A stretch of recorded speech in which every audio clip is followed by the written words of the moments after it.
Hello everyone, my name is Jimmy and welcome to The Last Lap. In today's video we're going to be breaking down what we saw at Sonoma, and we're also going to talk about Garage 56 and everything that happened in Le Mans over there.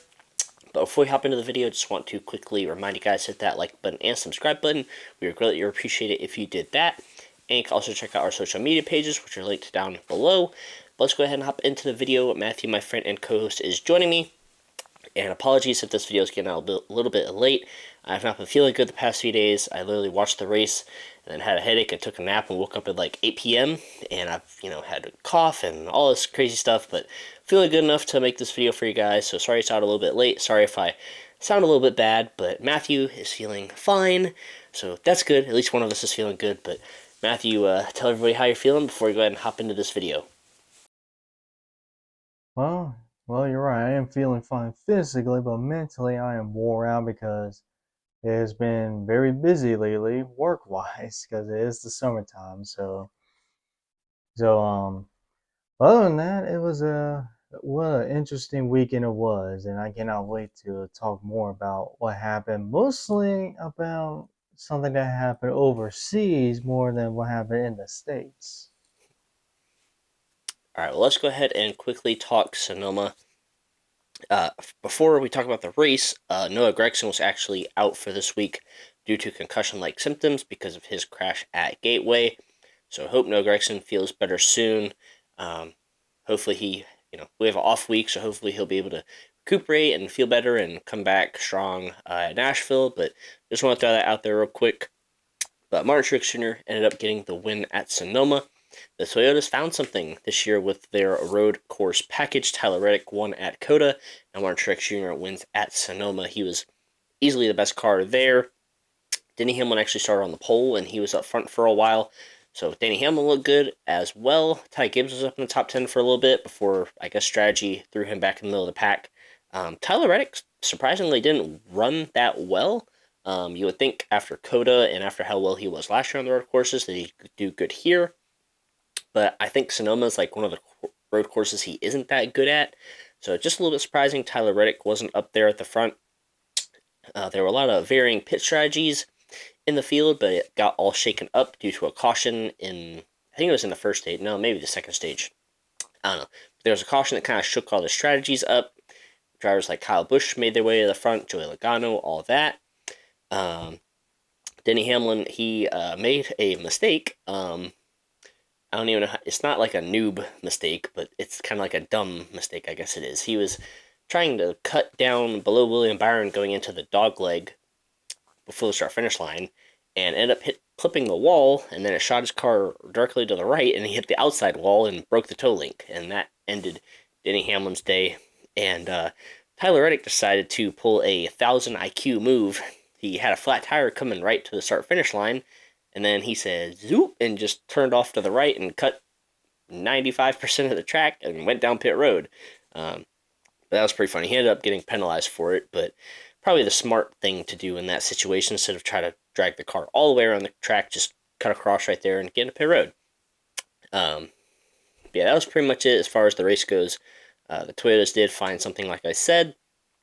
NASCAR on Fox is over. I'm sure Matthew's happy about that.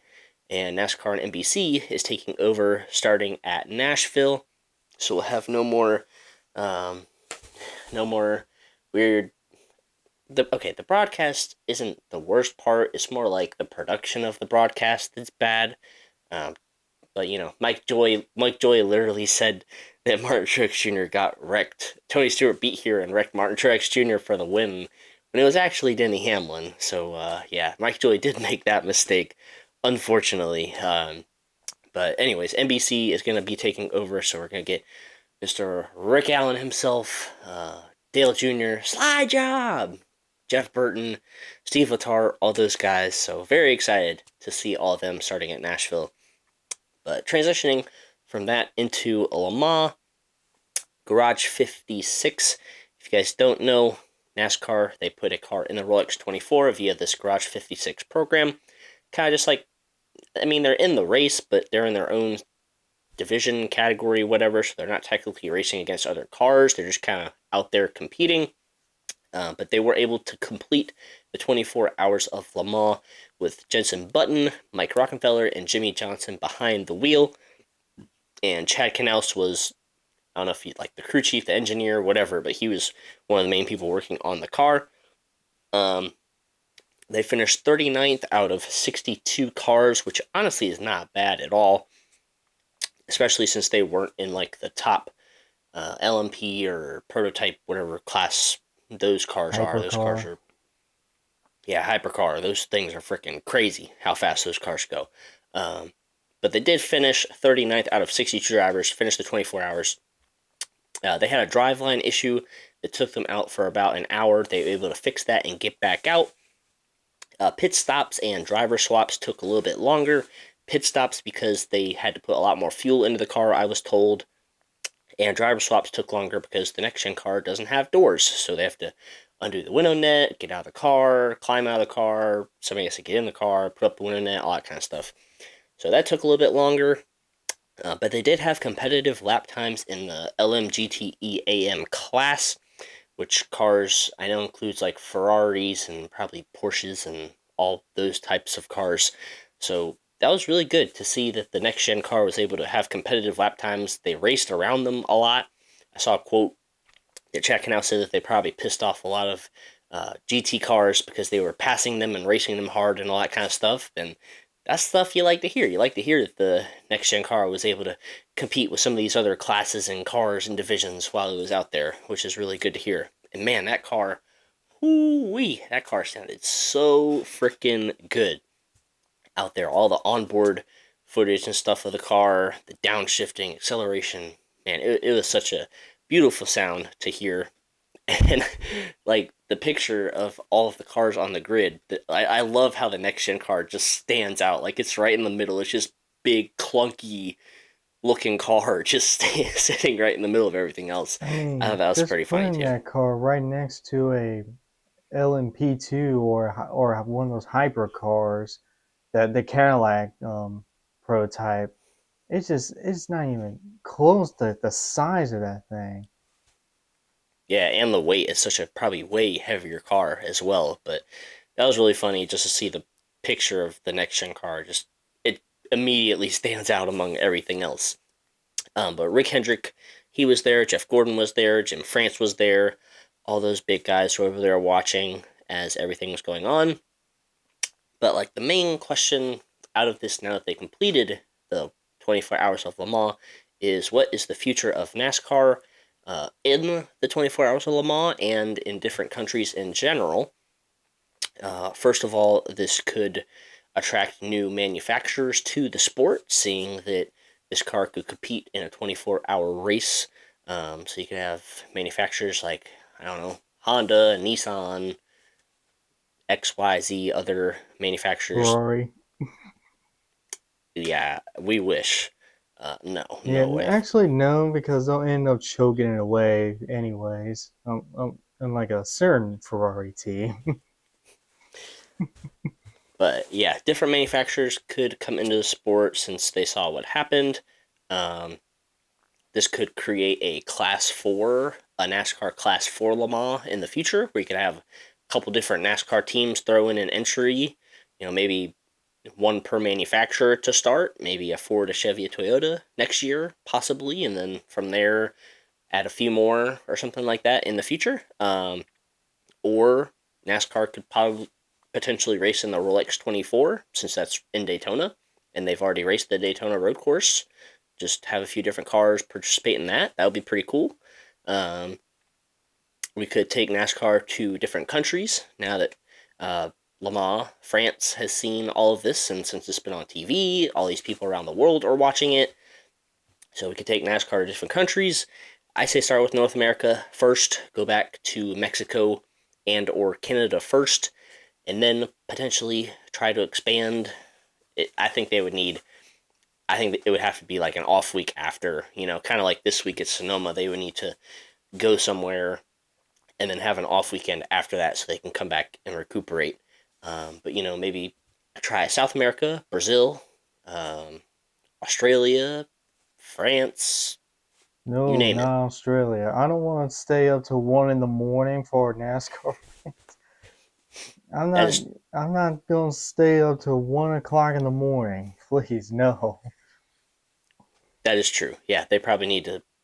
Europe is probably as far as they need to go because Europe is, I think, it's like 5 or 6 hours ahead of us. But yeah, those are just a few different options of what this means for the future of NASCAR in different countries, in moto racing like this, all that kind of stuff. But that's pretty much all I have to say about Sonoma and Garage 56. So, Matthew, go ahead and tell everybody what you think before you go ahead and talk about some other stuff in this video.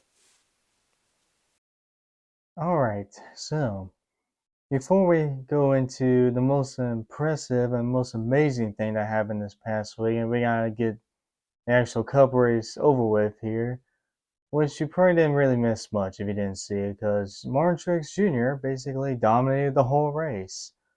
He was clearly the best car, and yeah, he ended up winning, second win of the season. Congrats to him. And Kyle Busch, back-to-back top fives or three straight top tens, which this team is starting to catch fire at the right time. Hopefully he can continue that in Nashville.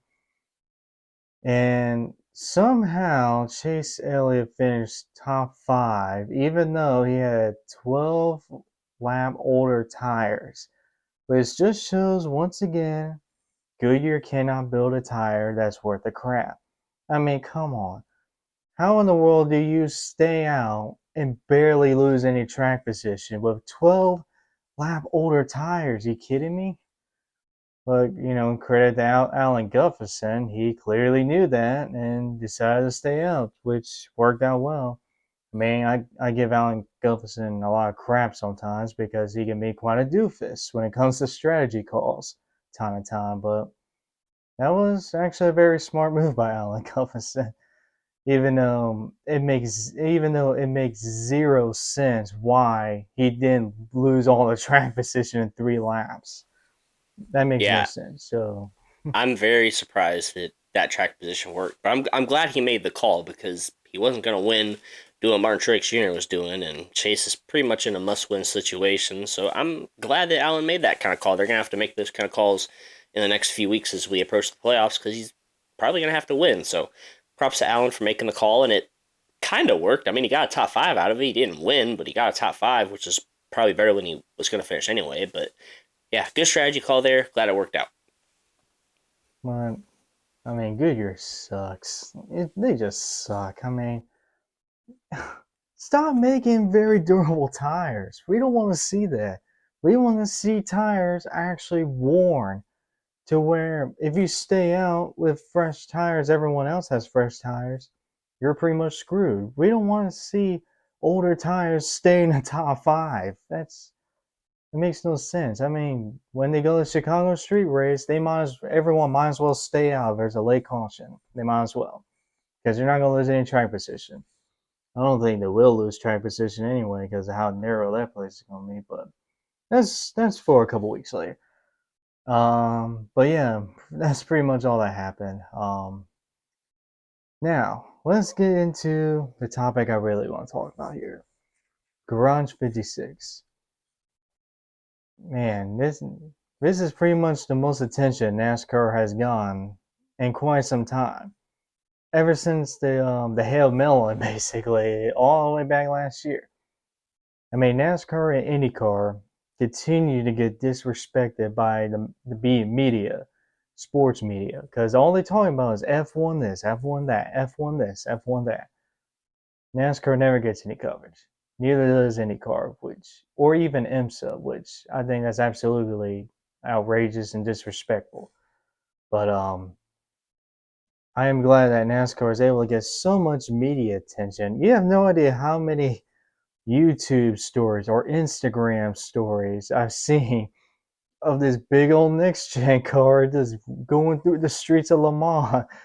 I know, Jimmy. I know you see all the memes, Jimmy, with when the world's a kilometer with the car going by. Oh man, that cracked me up. But NASCAR is getting so much media attention, and you know what's crazy? Before that car even went out to the track, they were already getting disrespected because the people that were running that runs the 24 hours of the month, they told them, hey, you're going to be starting the back of the grid of all the whole field. You're going to be starting the very back. And guess what? They took it personal and went out the very first day, and they were the fastest out of all the GTE or GT3, whatever the heck those cars are called, GTE, I think, the GT cars. They were faster by they were faster than any of those GT cars by literally 5 seconds. 5 seconds. It's crazy. I mean, and they also had the pit stop challenge there, which that's very cool. They literally beat all the GT cars, and they were top five overall in the pit stop challenge. That is insane, especially with the fact that they were the only ones that were still using a manual jack, while every single one of those cars were using the air jack that's underneath the car, basically. You're telling me that the old fashioned way can get you a top five in pit stop challenges? Wow. The NASCAR pit crews So, are built different. absolutely. I mean, NASCAR literally, the moment they stepped on there to LeMans, they they came here not playing around. They're not here just to market NASCAR.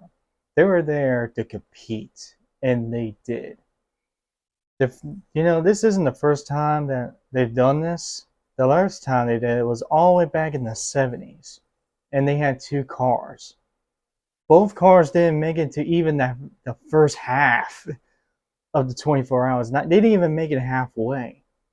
This car here made it all 24 hours. And that is just an absolute win for NASCAR. It shows us that showed everyone, hey, those crappy parts made it 24 hours. Okay, maybe they accept the brake and the transmission, but that doesn't really matter too much because they still made it through the 24 hours. But yeah, I mean, that is just an absolute big accomplishment. I really hope we get to see this car either in the NASCAR Hall of Fame or the Hendrick Motorsports Museum. They need to display that car in that museum like right now. And once they do, you and I we're going to Charlotte to see that in person. So, I mean, that is amazing.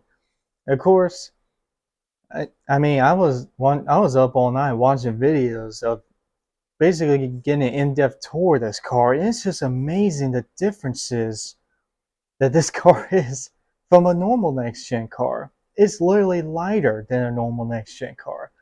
It has headlights and taillights. It has those cool those winglets on the fenders, and even the steering wheel is literally almost like an F1 style steering wheel, basically a rectangle style, which is so weird. But I think they should try that on road courses, in my opinion. Oh Why man, not? you stole what I was gonna say. I was gonna say NASCAR. I want to see that car for the road course package. I want to see that on the road course package next year. Well, I think first and foremost, they can definitely up the horsepower and the RPM because that's exactly what they did with that Garage 56. I think it was 790 horsepower, I think. That's what I've heard. But yeah, NASCAR, you can do if you did that to that, you can definitely do that to the normal next gen cars. I don't want to hear any excuses. But yeah, it's just so cool how how magnificent this is with that car is with engineering and all that. Of course, my only one criticism of it was always I don't understand why they made one team do all the work instead of having a collaborative effort of all the teams. I know you can't do a neutral NASCAR car. You had to pay against Chevy, Ford, or Toyota. But if it was Chevy, why not have RCR get involved? Why not have Trackhouse get involved? Or Legacy Motor Club get involved? But no, they chose one team, which was, of course, had to be the team that's on fire. the past couple years. So that's a little shady to me, but that's literally the only thing wrong with that. But other than that, amazing. And I gotta give huge props to NASCAR for that. But this definitely opens a big window for the future in terms of having international races. Of course, we heard rumors about Montreal next year, which I am very excited about if that does come true. I do remember the nationwide races back in the day with running that road course. Of course, having some amazing last lap finishes there. Um, but maybe one day we'll be going to let's see, maybe Interlagos in Brazil, or maybe Silverstone in the United Kingdom, or let's see, maybe Suzuka circuit in Japan, or I don't want to get too ahead. Actually, maybe Abu Dhabi, because that place is like the richest city in the world, I think, or one of the richest cities in the world. Imagine NASCAR there, Abu Dhabi. Make that race the championship race and see what kind of controversy happens there, like a certain Abu Dhabi race. But yeah, this definitely opens up the window, and I love how the international fans were pretty much attracted to this big, bulky stock car mixed in with prototypes and GT cars. And I think NASCAR definitely showed up a lot of people over there saying, oh, "Man, this car can only turn left. Oh, this heavy thing will be slow as crap." Yeah, that didn't age too well right there. But yeah, that's all I have to say there. All right, and so I want to close with one thing. So I'm gonna steal something from Denny Hamlin that he said in his podcast about himself. I'm gonna apply this to Chase Elliott. So a few weeks ago, probably 2 months ago, Denny Hamlin said that he was gonna get white hot. He was gonna go on this crazy streak. He ended up at least getting one win in there. I'm calling that for Chase Elliott, including last week at Sonoma. He's gonna go white hot. I'm gonna go through these stats from last year at these tracks that are coming up on the schedule. So Sonoma last week he finished fifth. Nashville he won. Road America doesn't count, not going there, but they are going to the Chicago Street Course, which is a road course. Atlanta he won there. New Hampshire he finished second. Pocono I'm gonna say quote unquote won. He still had a good car. He would still finish third in that race. Finished third. So I'll even give you that, Matthew. He finished third, quote unquote, finished third at Pocono. Richmond finished fifth. Michigan finished 11th. Watkins Glen finished fourth. Indy Road Course. Where's Indy Road Course? I just saw it on here. 16th, but he was running up front in that race. Um, so yeah, these next few weeks, all the way up until Watkins Glen, Chase Elliott's gonna be white hot. I'm calling it right now. That's my call. I'm calling it. Boom. And we'll come back. We'll see if I'm right or wrong. But I'm just throwing it out there. Denny Hamlin did it for himself on his podcast. I'm gonna do it on this podcast for Chase Elliott. He's going white hot. But anyways, Matthew, do you have any other closing thoughts? We're gonna go ahead and finish this video up. I'm gonna go with a big no there. What you just said, like I'm not talking about big. I'm talking about a huge no. No, you are not beating William Byron and Kyle Larson in any of those tracks. Okay, maybe Chicago Street Race or the road courses, but I'm talking about like Nashville, Pocono, Michigan. No, you are not beating William Byron and Kyle Larson, who had clearly been the two best Hendrick drivers all season long, without a shadow of doubt. And yeah, good luck on that one. I'm not saying he's going to run terrible, but he's not going to be Larson Byron level. And I still believe he will make the playoffs. I mean, he's in a freaking Hendrick car. If he doesn't, that is the most embarrassing thing I've ever seen in quite a while. If he doesn't, but he should. So yeah, I'm going with a big no right there. You're missing. I'm going to go with a certain guy over here that's about to go on a hot streak. He's already started actually with three straight top tens. two straight top fives and a win. So yeah, I think you're missing someone else that's going to have a hot summer stretch here.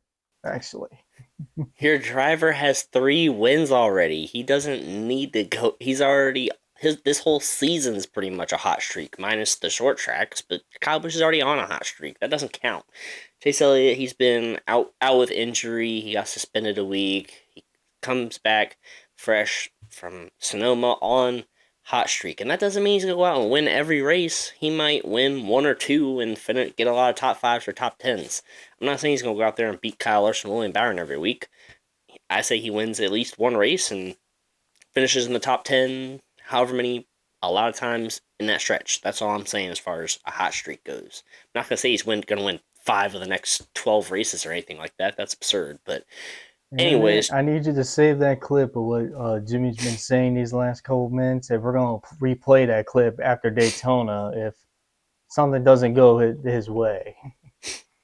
I'm going to write it down, this video on the date, June 14th. I'm going to write it down. And then at Daytona, we'll come back to it. I'll be like Jimmy said, da da da. And we'll see from there. We'll see what happens. Or if he wins between now and then, I could just be like, boom, problem solved. But anyways, I just wanted to end the video with something fun. Maybe we'll do a little fun thing about it if Chase Elliott doesn't get in the playoffs or something. But that's not going to happen. But anyways, that's going to wrap it up for this video.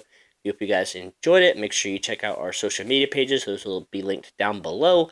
Off week, Nashville will be coming up in just about a week and a half or so.